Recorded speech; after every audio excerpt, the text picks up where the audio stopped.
Hello everyone, my name is Phil. Phew, I still haven't moved on from what I experienced, but I really wanted to share this story with you. This happened to our family 5 years ago. It was terrible. I think it's always hard to go through this sort of stuff, but I did not know it would be this hard. So my parents and my sister Josie and I moved from place to place constantly, almost every year for 3 years. It's not that we liked it because my father's work. He appreciated the job because it was well paid and therefore we did not even want my father to quit. We moved from state to state. At first it was terribly difficult, but then we just got used to it. When Josie was born, my family said goodbye to the idea of silence because our little hurricane ran back and forth all the time. She adored hide and seek and just loved to be crazy. Sometimes it seemed to me that she was in such a hurry to live because she wanted everything at once. Sometimes I could not keep up with her. When we walked home from school, she ran ahead and teased me, and I had to run after her. When we came home, I was exhausted, and she hadn't even have any shortness of breath. My parents didn't like that she was playing hide and seek everywhere, but she loved to annoy us. Wherever we went, to the store, to the hospital, to friends' houses, she was hiding everywhere. We had to look for her with the whole family. For the new year, Dad gave her a special watch with built-in GPS, which was great. This was so that my mother knew her every move, so that we wouldn't search for a long time. Josie loved the watch, and she did not understand why we found her so quickly. Picture of her favorite Barbie was on the watch. It said to her name Josie on the back. We asked her to never take it off, even at home, and it's good that she liked it. She didn't even take it off at night. We were told that this was age-related, and when she grows up, this game will no longer be interested to her. You just have to wait it out. So we waited. Meanwhile, Dad was told to move to another state again. We quickly packed up our boxes full of things and left. We tried not to get used to any house. Maybe that's why Josie always liked everything new. Just because ever since her birth, we moved somewhere new. We were lucky we came across friendly and nice neighborhoods everywhere. They helped us pack our things and then unpack. When we once again moved into another house, we were surprisingly delighted. More often than not, all our houses were picked by my father's company, for which they also paid for. In the new state, a 2-story house with a lawn was waiting for us, and there were a lot of rooms. Josie ran to the second floor first and chose a room for herself. I moved in nearby, my parents further down the corridor. The first floor had a kitchen, dining room, and living room. There was a lot of room to play hide and seek, and of course, my little sister started with this game, but we always knew that she was inside the house. After we finished sorting things out, we sat down to eat. Josie asked which school we would go to. I said that she would walk there with me and come back here. The same as always. The very next day we went to meet our classmates and teachers. All in all, the school was good. We both liked the building itself. It was clean, light, and well designed. I took Josie to class and told her that I would be waiting for her at the door at lunchtime. When all the lessons were over, I arrived a little earlier and sat on the porch and decided to have some lunch while my sister was not there. But then half an hour passed and she was still not there. I went up to her class and asked the teacher where she was. But the teacher looked at me in shock and said that Josie left slightly early from the last class and said that I had come for her and the teacher let her go.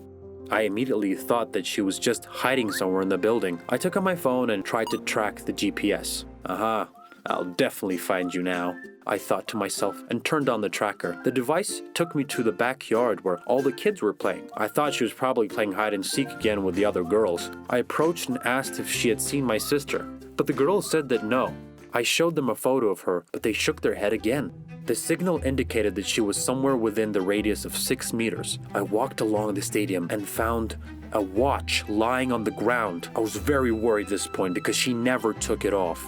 I panicked and called her. Everyone stared at me, but no one saw her. I immediately called my mother, and she rushed to school. We talked to the teacher, the director, even the police, interviewed absolutely everyone, but nobody knew where she was. And then I realized that this was no longer just a game of hide and seek. Tears filled up my mother's eyes. I called my father, and he asked for time off work given the situation, and soon arrived at the school. We looked through all the records with the police, but nobody said they saw Josie leave. It was assumed that she left the classroom with her things to the back entrance, but apparently there are no cameras in the back entrance. The nightmare began. We announced the disappearance of my sister, used a search group wherever possible. I created a group of volunteers where the high school students began to help us look for her. Everyone said they either saw her with me or as she left the classroom and nowhere else. I became desperate and tried to use the internet to find her, or any information that would help me. I was shocked to find that earlier that year, 2 girls of the same age as my sister had also disappeared. The source told me that they had disappeared without a trace and no one found them, so the case was closed. I located the addresses of the parents so I could find out more, but my parents and I drove to visit them. Their daughters disappeared in different ways. Someone from the cafe, someone on the way home, and also, this was terrible news for us and almost made us lose hope. But we're not going to give up. We searched for Josie every day, put up ads, made announcements on TV, radio, and anywhere in hopes someone would find her. As the months passed, there was less and less hope. The house became very gloomy. My parents cried every day, and so did I.